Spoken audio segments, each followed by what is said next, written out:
그동안 우리 셋째 주 온가족 예배 때마다 3시간에 걸쳐서 제가 찬양과 경배와 찬양에 관한 말씀을 전하고 있습니다. 오늘은 이제 마지막 시간입니다. 먼저 지난 시간에 우리 말씀을 조금 우리가 살펴보면 첫 시간에는 우리 경배와 찬양의 기초에 대해서 말씀을 나누었습니다. 하나님은 호흡이 있는 자마다 찬양받기를 원하시는 분이시다, 이렇게 말씀을 드렸습니다. 두 번째 시간에는 이제 찬양의 단계를 넘어서서 경배의 자리로 나아가야 한다고 말씀을 드렸습니다. 우리가 우리의 어떤 예배의 영성을 위한 찬양의 단계에서 벗어나서 전능하신 하나님을 경배하는 자리로까지 나아가는 찬양이 되어야 된다고 말씀을 드렸습니다. 오늘은 조금 더 깊은 이야기를 나누고자 합니다. 성경에서 찬양은 사역이죠. 찬양은 단순히 노래하는 그런 것이 아닙니다. 오늘 말씀에 보면 다윗은 레위 사람들을 세워서 하나님 앞에서 찬양하는 사역을 맡겼습니다.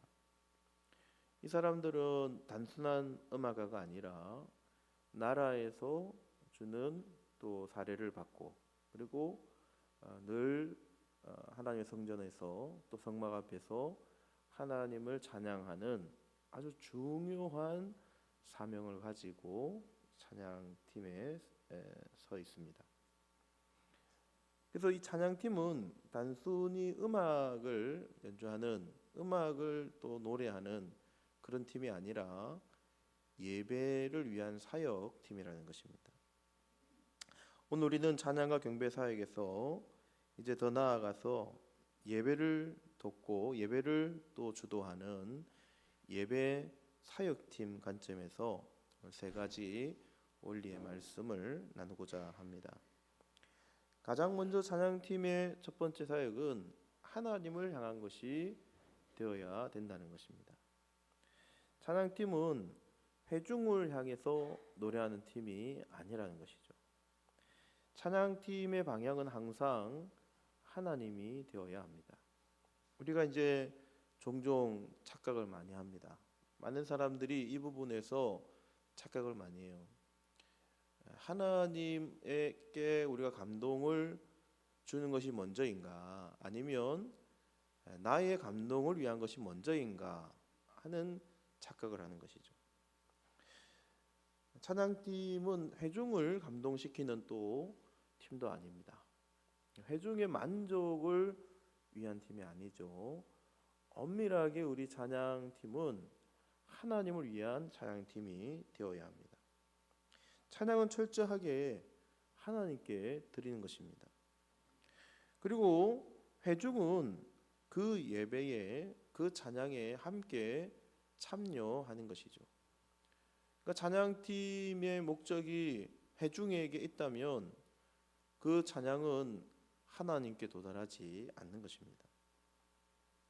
세계적인 지휘자 토스카니니가 한 번은 자신의 이제 그 교향악단을 이제 데리고 베토벤 교향곡을 지휘를 했습니다.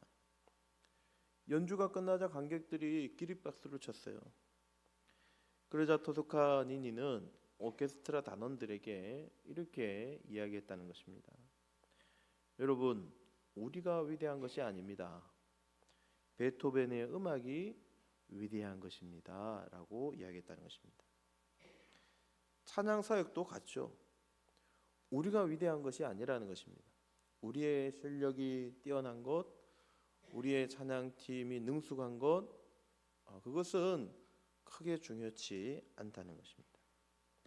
우리의 찬양을 통하여서 하나님께 영광을 올려드릴 수 있다면, 그리고 하늘에 계신 하나님께서 우리의 찬양에 감동하셔서 우리에게 은혜를 내려주신다면 우리는 감사한 것입니다. 그래서 찬양 인도자의 가장 중요한 역할은 분위기를 만드는 것이 아니라 어떻게 하면 여기에 모여 있는 우리 청중들이, 우리 예배에 참여하는 우리 성도님들이 함께 찬양을 통하여서 하나님을 찬양하도록 할 것인가, 거기에 목적이 있다는 것입니다. 사람들의 시선을, 우리 청중들의 시선을 찬양팀에서 누구에게? 하나님께 돌리도록 하는 것에 목적이 있다는 것이죠. 좋은 찬양 인도자는 사람들이 자신을 보게 하지 않는다는 것입니다. 사람들이 하나님을 보도록 인도해야 된다는 것입니다.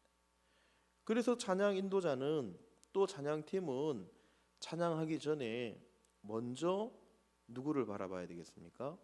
하나님을 바라보아야 합니다. 두 번째, 찬양팀의 두 번째 사역은 길을 여는 것입니다. 예배의 길을 여는 것이죠. 찬양은 하나님의 임재로 들어가는 길을 여는 것이다. 첫 번째 관점에 이어서 두 번째 역시 찬양은 하나님께로 가는 길을, 또 하나님의 임재를 위한 찬양으로 연결되어져야 된다는 것입니다. 솔로몬의 성전 봉헌식 때 찬양이 시작되자 하나님의 영광이 성전에 가득하였습니다. 하나님께서 그 찬양을 듣고 친히 임재하시어서 그 성전 안에 하나님의 영광으로 가득 찬 영광스러운 모습을 보여준 것이죠. 우리가 잘 아는 여호사밧 전쟁에서 여러분 찬양팀이 가장 앞서 있었던 것을 여러분 기억하십니까? 역대하 20장에 보면 유다 나라가 큰 위기를 맞았습니다. 모압과 암몬의 연합군이 쳐들어왔습니다. 전쟁에서 이길 가능성이 거의 없었습니다. 그때 여호사밧 왕이 군대를 먼저 앞세우지 않고 누구를 먼저 세웠느냐? 찬양팀을 먼저 보낸 것입니다. 찬양대를 먼저 보내왔어요. 그들이 외쳤습니다. 여호와께 감사하세, 그 인자하심이 영원하시도다. 하나님을 찬양하였습니다. 그 노래와 찬송이 시작될 때에 여호와께서 복병을 두어 그 전쟁에서 큰 승리를 하게 됩니다. 그 전쟁에서 승리하게 된 것은 그 군대의 힘 때문이 아니죠. 하나님의 거룩한 임재를 바라는 찬양팀의 찬양으로 여호와의 승리가 시작된 것입니다. 하나님의 임재를 통하여서 영적 전쟁에서 승리하게 된 것입니다. 그래서 찬양은 단순한 음악이 되어서는 안 됩니다. 하나님의 임재하심, 하나님의 역사하심을 여는 영적인 문이 되어야 한다는 것입니다. 좀 더 나아가서 우리가 영적 전쟁에서 승리하기 위한 필수 조건이 된다는 것입니다. 그래서 예배에서 찬양은 단순한 순서가 아니죠. 하나님의 임재를 여는 시간입니다. 우리가 준비 찬양이라는 말은 사실 없는 말이죠. 찬양은 준비 찬양이 될 수가 없는 것입니다. 하나님의 임재를 바라고 하나님의 영광이 이곳에 가득하기를 소망하며 하나님의 영광이 가득 찬 모습을 소망하며 찬양하는 것입니다. 찬양팀만이 나서도 되는 것이 아니고 우리 온 회중이 함께 찬양으로 하나님의 임재를 기대해야 되는 것입니다. 근데 찬양팀은 단순히 곡만 이어가는 사람이 아니라 하나님의 영광, 하나님의 임재를 드러내기 위해 노력해야 된다. 그래서 똑같은 찬양이라 하더라도, 똑같은 찬양의 곡이라 하더라도 어떤 예배에서는, 또 어떤 특별한 예배에서는 예배의 분위기가 달라지는 것을 볼 수 있다는 것입니다. 왜요? 찬양이 하나님의 임재의 역사를 기대하게 하고 영적인 환경을 바꾸기 때문입니다. 그래서 찬양팀은 노래를 준비하기 전에, 찬양을 준비하기 전에 먼저 기도로 준비해야 하는 것입니다. 기도가 없는 찬양은 그저 단순한 노래가 되지만, 기도가 있는 찬양은 예배가 되는 것입니다. 하나님의 임재 역사가 나타나는 것이죠. 그래서 우리 찬양팀의 세 번째 목표는 회중을 예배자로 세우는 것입니다. 찬양팀의 목표는 좋은 찬양을 보여주는 것이 아니죠. 찬양팀의 목표는 하나님의 임재를 바라며 회중이 우리 찬양팀과 함께 하나님 앞에 예배 드릴 수 있도록 만들어가는 것입니다. 그래서 좋은 찬양 인도자는 노래를 잘 부르는 사람이 아닙니다. 또 사람들이 노래를 잘 부를 수 있도록 인도하는 것이 찬양 인도자가 아니라는 거예요. 예배의 인도자와 함께 찬양의 인도자는 모든 우리 성도들이, 회중들이 함께 하나님의 임재와 거룩한 하나님의 영광의 보좌 앞으로 나아가도록 돕는 사람이 진정한 찬양 인도자가 되는 것입니다. 사람들이 하나님께 마음을 열도록 하는 사람이 되어야 하는 거죠. 그래서 찬양과 경배의 목표는 사람들이 노래하는 것이 목표가 아니라 사람들이 하나님께 반응하도록 해야 된다. 사람들이 이 찬양을 통하여서, 예배도 마찬가지죠. 예배와 찬양을 통하여서 하나님 앞에 어떻게 반응이 일어날 수 있도록 하는 것인가, 거기에 목표를 두어야 된다는 것입니다. 예배가 살아날 때, 찬양이 살아날 때 나타나는 특징이 있죠. 사람들이 찬양만 따라하는 것이 아니라, 그저 노래의 곡종만 흥얼거리는 것이 아니라 그 찬양의 가사에서 또 거룩한 하나님의 임재를 경험하고 하나님의 영광스러운 임재가 우리 가운데 임할 때에 찬양하는 분들이 각자가 다른 양상으로 나타나는 것입니다. 하나님께 반응하는 거예요. 어떤 분들은 찬양을 하다가 거룩한 하나님의 임재를 통하여 눈물을 흘리기도 하고, 또 어떤 분들은 그 찬양의 가사를 통하여서 하나님 앞에 기도하기도 하고, 어떤 분들은 손을 들고 가만히 하나님을 바라보기도 하는 반응이 나타나는 것입니다. 그래서 그 찬양은, 또 그 예배의 시간은 공연의 시간이 아니라 진정한 경배의 모습으로 나타나야 한다는 것입니다. 그래서 우리 찬양팀에 있어서, 찬양팀의 자질에 있어서 가장 중요한 영성은 겸손이 되어야 합니다. 왜 그렇습니까? 찬양사에게는 항상 위험이 도사리고 있기 때문입니다. 왜요? 사람들의 시선이 여기에 모이기 때문이죠. 찬양팀은 무대에 서고 사람들 앞에서 노래합니다. 우리 예배 인도자는 마찬가지죠. 찬양 인도자는, 예배 인도자나 사람들 앞에 서는 것입니다. 근데 우리가 하나님 앞에서 서 있다고 생각하지 않는 순간 자칫하면 그 찬양은 예배가 아니라 공연이 될 수 있다는 것입니다.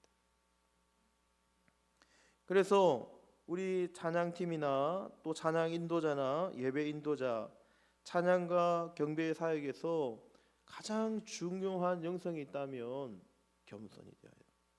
겸손입니다. 겸손. 겸손하지 않을 때 사고가 많이 발생하는 거예요. 우리가 왜 이름만 대면 알만한 찬양 사역자들, 또 예배 인도자들이 여러분 사고가 터질 때가 많죠. 왜 그렇습니까? 겸손하지 못하고 자신의 영광에 취해서 자신이 무언가를 이룬 것처럼, 슈퍼스타가 된 것처럼 느끼기 시작할 때 하나님께 경배와 영광이 올려지는 것이 아니라 사람이 그것을 가로채기 시작하는 것입니다. 여러분, 겸손했던 예배 인도자, 우리 성경에 나온 세례 요한을 여러분 잘 아실 겁니다. 세례 요한은 결코 자신을 드러내지 않았습니다. 자신은 예수님의 신발끈을 묶기도 부족하다라고 느꼈습니다. 그는 예수님만 높였습니다. 하나님만 찬양하였습니다. 하나님의 거룩한 영광을 찬양하고 하나님의 위대하신 계획을 찬양하였습니다. 그래서 찬양 사역자는 자신이 드러나면 안 되죠. 예배 인도자 역시 자신이 드러나서는 안 됩니다.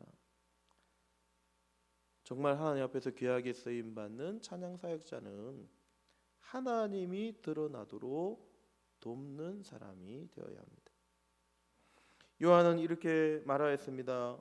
요한복음 3장 30절에 그는 흥하여야 하겠고 나는 쇠하여야 하리라. 이것이 찬양 사역자의 진정한 영성이 되어야 합니다. 한 유명한 찬양 인도자가 예배를 마치고 내려와서 울고 있었습니다.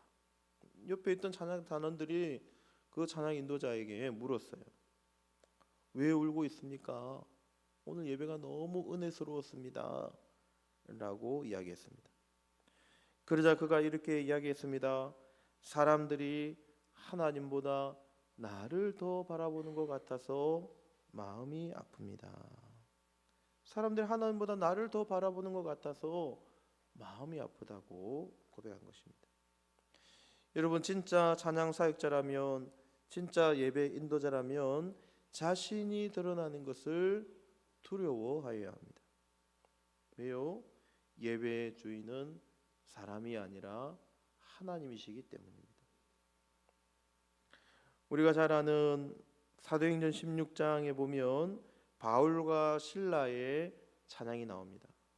한밤중에 바울과 실라가 기도하고 하나님을 찬송하며 죄수들이 듣더라. 16장 25절에 그렇게 기록되어 있죠. 바울과 실라는 감옥에 갇혀 있었습니다. 등에는 매를 맞은 상처가 있었고 발에는 착고가 채워져 있었습니다. 근데 그 한밤중에 이 두 사람은 하나님 앞에 기도하고 찬양하기 시작한 거예요. 이게 더 중요한 것은 이 두 사람이 그저 사람들에게 자신들을 나타내기 위해서, 보여주기 위해서 찬양한 것이 아니라는 것입니다. 그들은 사람들에게 보여주기 위해서 노래한 것이 아니라, 찬양한 것이 아니라 하나님께 찬양을 올려드리기 시작했습니다. 그때 놀라운 일이 일어났습니다. 옥문이 열리기 시작했습니다. 쇠사슬이 풀렸습니다. 간수가 회개하고 하나님께 돌아오는 역사가 일어나게 된 것입니다. 사람을 향한 찬양이 아니라 하나님을 향한 찬양으로 찬양했을 때에 영적인 문이 열리게 된 것입니다. 닫혀있던 영적인 문이 열렸습니다. 마귀가 떠나가고 하나님의 역사가 시작되었습니다. 하나님을 향한 찬양이 기적을 만들어낸 것입니다.